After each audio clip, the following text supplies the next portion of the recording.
Hello, আমি সোমা। গৃহিণীর রাই চ্যানেলে তোমাদের সবাইকে জানাই অনেক স্বাগত। আজ হলো রাখি পূর্ণিমা। সকালবেলা ঘুম থেকে উঠে রাই স্নান করে গোপালকে রাখি পরিয়ে তারপর গেছে হলো কলেজে। ওর তো কলেজ আজকেও কামায়নি। দেখো আমার দুটো গোপালই কিন্তু রাখি পরে নিয়েছে। আর নীল রঙেরই রাখি আনা হয়েছে, কারণ নীল রং খুব পছন্দের, তার জন্য। আমার এই গোপালটা যেন সেই বৃন্দাবন থেকে আনা হয়েছে। আমার ঘরে পিতলের গোপাল ছিল না, পাশে যে মাটির গোপালটা দেখছো ওটাই ছিল। ঠিক করেছিলাম কোনোদিন যদি বৃন্দাবনে যাই তবেই পিতলের গোপাল ওখান থেকে নিয়ে আসবো। তাই সেই আশাটা পূরণ করেছিল গোপাল। আর দেখো আজকে তাই আমার ঘরে দুটো গোপাল। চলো এবারে রেডি হয়ে নিয়ে যাব হলো ও বাড়িতে। আজকে তো রাখি উৎসব, এই কারণে ওই বাড়িতে সবাই একসাথে হয়ে রাখি উৎসব পালন করা হবে। আর এই দেখো এখানে আমি একটা জামা পরে নিয়েছি। ভেবেছিলাম আজকে রাখির দিন শাড়ি পরবো, কিন্তু বিকেলবেলা আছে জন্মদিনে নেমন্তন্ন, তা সেখানে শাড়ি পরবো বলে এখন আর পরলাম না। আর এখানে দেখো পুজোর শাড়িগুলো নিয়ে নিয়েছি। অনলাইনে যেই শাড়িটা অর্ডার দিয়েছিলাম সেটাই চলে এসেছে। সেটা হলো এই শাড়িটা। ভাবলাম ফলস পিকো করার আগে এই শাড়িটা তোমাদের একবার দেখিয়ে নিই। এই শাড়িটা অনলাইন থেকে এসেছে। দাঁড়াও, লাইটটা মনে হয় জ্বালানো নেই, এর জন্য কেমন একটু লাগছে। দাঁড়াও, এই দেখো এটা হলো আঁচল ভেতরেরটা। আর পাটটাও এরকম কিন্তু সিলভার কালারের পুরোটা। দাঁড়াও একটুখানি আলোটা জ্বালিয়ে নি, কেমন যেন লাগছে দেখতে। হ্যাঁ, লাইটটা জ্বলেছে। এবারে দেখো পুরো শাড়িটা কিন্তু এক কালারের, আর পাটটা আঁচলটাই শুধু কাজ করা। এমনি শাড়িটা দেখতে খুব সুন্দর লাগছে, ক্যামেরাতে হয়তো অতটা ভালো লাগছে না। ঠিক আমি বুঝতে পারছি না ক্যামেরাতে ভালো লাগছে কিনা। তোমরা কমেন্ট করে বলো তো শাড়িটা কেমন হয়েছে। আর এই যে আগে এই শাড়িগুলো তো তোমাদের দেখিয়েছি, এইগুলোরই ব্লাউজ বানাতে দেব আর ফলস পিকও করতে দেব। পুজোর আগে না হলে একটাও কিন্তু পাবো না হাতে।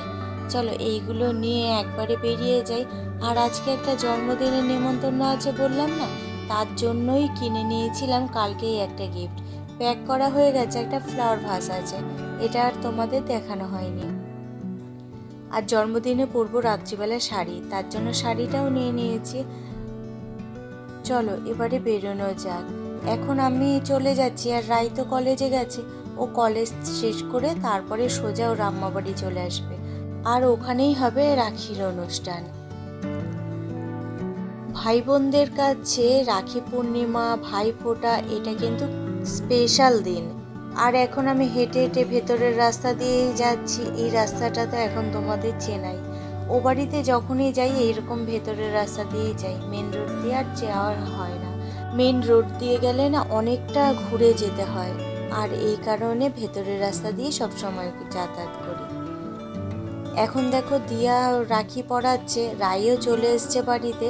আর দিয়া যখন রাখি পরাচ্ছিল তখন কিন্তু আমরা ছিলাম না, ও আগেই পরিয়েছে, সেটা একটুখানি তোমাদের দেখালাম। আর রাই এখন চলে এসছে, এই যে ওর রাখির প্লেট গোছানো হয়ে গেছে, এখন ও সবাইকে রাখি পরাবে। এটা হলো আমার পিসি শাশুড়ির আর কি, ছোট পিসি শাশুড়ির মেয়ের ঘরের ছেলে, আর কি আমার ননদের ছেলে। আমাদেরও দাদা আছে, কিন্তু আমরা কখনো রাখি বা ভাইফোঁটা এগুলো কিন্তু দিইনি। ছোটবেলা থেকে সেই চলটা ছিল না। আর ভাইফোঁটা নাকি আমাদের ও বাড়িতে আর কি বাপের বাড়িতে নেই, তার জন্য আর কোনোদিনও পড়ানো হয়নি। আর এই একটা আনন্দের উৎসব, সেটা কিন্তু আমরা মিস করেছি সব সময়তেই। বিশেষ করে রায়ের এই রাখি উৎসব আর ভাইফোঁটার উৎসব ভালো লাগে, কারণ ও এই দিনকে প্রণাম পায়। আর সেটা ওর কাছে খুব বড় একটা ব্যাপার। বছরের এই দুটো দিনই অপেক্ষা করে থাকে সে প্রণাম পাওয়ার জন্য। আর দেখো পাটা সবার আগে বাড়িয়ে দেয়। এবার তুতানকে রাখি পরিয়ে দিচ্ছে। এবারে তোমরা দেখবে আসল মজা। কিছুতেই তুতান ওর দিদিকে প্রণাম করবে না। আর দিদি বলছে আমার তো গিফটের দরকার নেই, আমাকে প্রণামটাই করতে হবে। কারণ এই দুটো দিনের জন্যই তো অপেক্ষা করে থাকে সে বড় দিদি, তার এই দিনটা প্রণাম পাওয়ার দিন, আর এটা তো সে কোনোভাবেই ছাড়বে না। নমস্কার দে, তুই নমস্কার দে আগে। না নমস্কার না না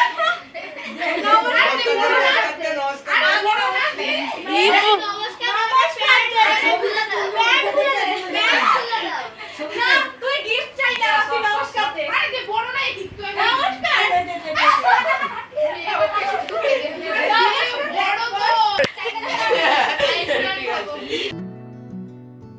রাখির সুতো শুধু হাতে বাঁধা হয় না, বাঁধা হয় মনের টানে, ভালোবাসার বন্ধনে। আজকের এই মুহূর্তটা হাসি মুখে ছবি তোলা মানে স্মৃতিতে ভালোবাসার রং ভরে রাখা। ভাই বোনের সম্পর্ক এমনই, ঝগড়া, মান অভিমান আর অফুরন্ত ভালোবাসায় ভরা। দিদির গিফট বোন খুলবে, এটা হলো বোনের আবদার। তাই দেখো বোন খুলে দিল, দিদি তো দেখে খুব খুশি। গিফটগুলো সেন্ট, সবাইকে সেন্ট দিয়েছে, আর এইটা পেয়ে সবাই খুব খুশি। আর আরেকটা দাদা আছে, সে তো অফিসে গেছিল, এসেছে সন্ধ্যাবেলায়। ওকে তো তোমরা সবাই চেনোই যারা ব্লগ দেখো, দিদি ভাইয়ের ছেলে, সবচেয়ে বড় দাদা। সকালবেলা ও আসতে পারেনি কারণ ওর অফিস ছিল, ও এসছে সন্ধ্যাবেলায়, তাই এই সময়ে রাখিটা বেঁধে দিচ্ছে।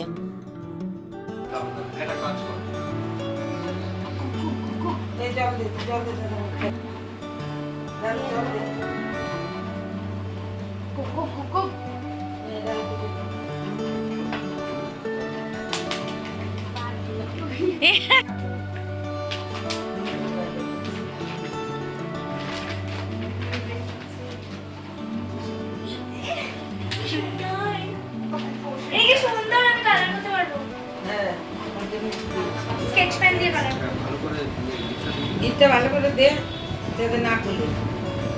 বন্ধুটি খুলে দিতে পারলো না। একটা সোজা কর, বাচ্চাদেরটা দেবে মিন্টু দাদা।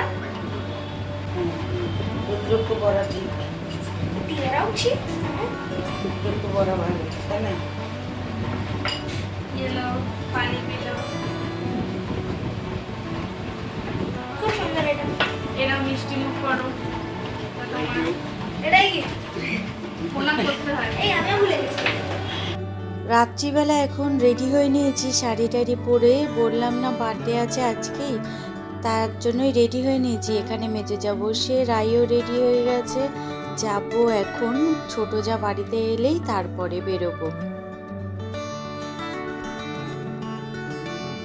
চলে এসেছি বার্থডে পার্টিতে। আর দেখো এখানে 3টে কেক আনা হয়েছে। ওর বন্ধুরা একটা এনেছে, ওর ভাই একটা এনেছে, ওর মা একটা এনেছে। আর এখানে সবাই চলে এসেছে, এখন কেক কাটা হবে। আর এই যে মৌকে তো তোমরা চিনতেই পারছো, মৌকে এর আগে দেখেছে, ওরই বার্থডে আজকে। আর এই যে বেলুন দিয়ে সাজিয়েছে, এটা কিন্তু ওরাই সাজিয়েছে, পুরোটা খুব সুন্দর সাজিয়েছে। প্রতি সপ্তাহে আমরা নেমন্তন্ন খাচ্ছি, জানো তো, প্রতি সপ্তাহে কারো না কারো জন্মদিন পড়ছে, আর সেখানেই খাওয়া দাওয়া হচ্ছে। আর এই দেখো মৌয়ের মাকে তো দেখানো হয়নি, এটা হলো মৌয়ের মা। যেহেতু মেয়ের জন্মদিন তাই ওর মা এসেছে।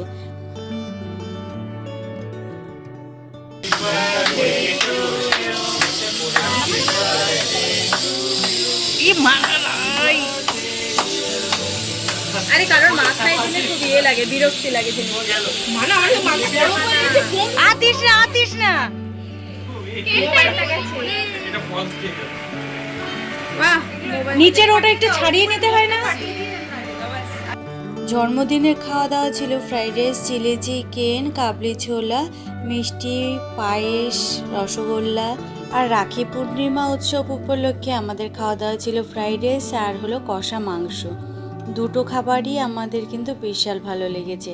খাবারগুলো তোমাদের একটাও দেখাতে পারিনি কারণ ব্লগটা তাহলে প্রচুর বড় হয়ে যেত। চলো আজকের মতো ভিডিওটা এখানেই শেষ করছি। দেখা হচ্ছে তোমাদের সাথে অন্য কোনো দিন অন্য কোনো ব্লগের সঙ্গে। যদি ভালো লাগে সাবস্ক্রাইব করে পাশে থেকো। আজকের মতো টাটা।